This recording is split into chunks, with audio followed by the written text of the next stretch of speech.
Anti-government protesters targeted President Obama and other Democratic leaders on April 15th. The party took a hit.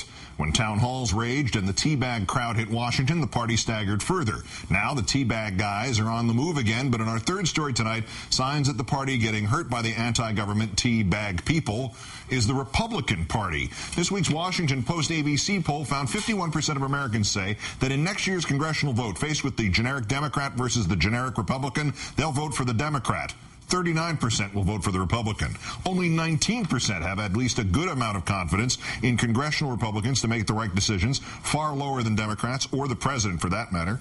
And the number of Americans calling themselves Republicans has fallen to 20%. 20, the lowest since 1983. Closer look shows that number has fallen from 25% just since mid-August. That's not a 5% loss for Republicans. Dropping from 25 to 20 is a loss of a fifth.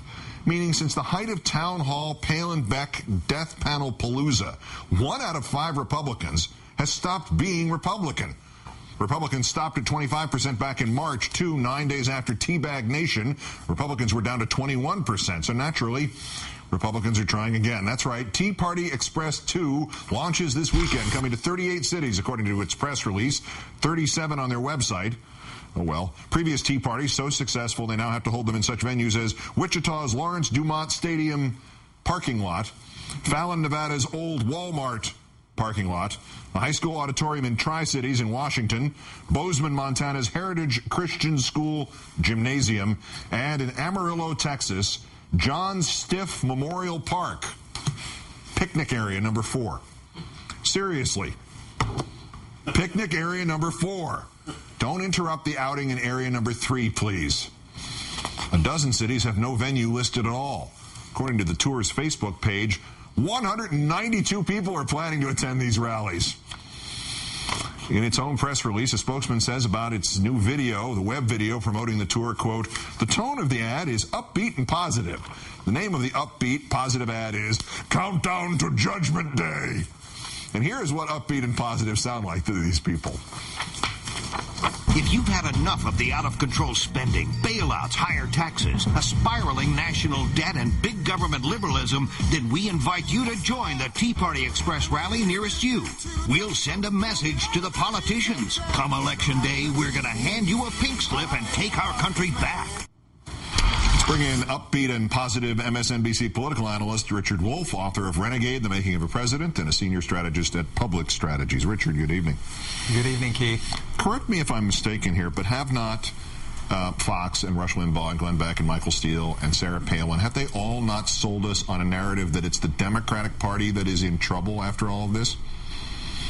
Well, they've sold the media pretty well on it, and they've sold it through the summer, the apparent collapse of Barack Obama's numbers and the disastrous end of health care as we know it. And more importantly, I think this has been a sustained narrative over many years. The idea that the country as a whole is essentially Republican in nature, conservative-leaning. If you break down this decline, not just what we've seen over the last year, but since the start of the Bush presidency, the declines have been steepest in what Republicans dismissively say Democrats think of as flyover country in the Midwest, with anyone who's not a frequent churchgoer, and most worryingly for Republicans, among young voters, people who came of age through the Bush years should, according to historical trends, be leaning towards a Republican affiliation. In fact, the Republicans have seen their steepest declines among that younger age group, which means going forward, they have a very serious problem. The first statistic that I cited here is bad enough, dropping from 25% of the country in your party to 20% in your party in just 2 months. But there's another number in there. 19% have at least a good amount of confidence that Republicans will make the right decision. That was at 29% at the start of the year. 1 out of 3 Americans who had confidence in the Republican Party 9 months ago no longer has that confidence. What happened? Yeah, well, we're seeing this across a number of different polls, and it used to be, at least in the summer, when Republicans would say, oh, well, everyone in Congress is just the same. Democrats are pulling away in that trust or confidence matchup question. And I think it shows the limit of these sort of parliamentarian tactics that Republicans have used. You can oppose, you can block, you can threaten filibusters, you can do all the stunts they do on the Hill and block and work as a pretty effective opposition party. But come election time, You haven't broadened the base. You've frustrated the government party, but you haven't actually done anything to find new voters. That's exactly where they're starting out this next cycle in, and it's not good. And the idea that, here we go, is another set of Tea Parties which are now getting laughable prepared attendance numbers and locations. Well, you know, when they tried to scare everybody all the time and in election cycles, and that began to fail in 2004, and then it failed in 2006, they just tried harder to scare everybody all the time for 2008, and that really failed. Is this connected to why they're back to the same things? Tea Party's paranoia, only meaner. I'm thinking of the Ray Goulding's old line, since you don't understand English, I'll just raise my voice. Well, it worked to a degree. Actually, it worked pretty well in 2002 and 2004. But back in 2002, the parties were at parity in terms of this self-identification in the polls. They were all running around 30% in terms of Democrats, Republicans, and Independents.